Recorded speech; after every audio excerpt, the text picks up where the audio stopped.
this is a kind of beach.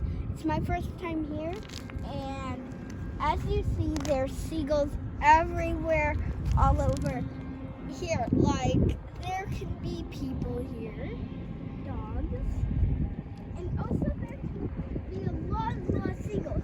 And you see that mud? Seagulls are going everywhere and looking for shells to break, and then we tell you how to do it. So first, they find a shell that has an inside, and then what they do, they take the shell, drop it, and then it breaks open, and they eat it. That's why all of these shells are broken. No wonder why there's so many seagulls here.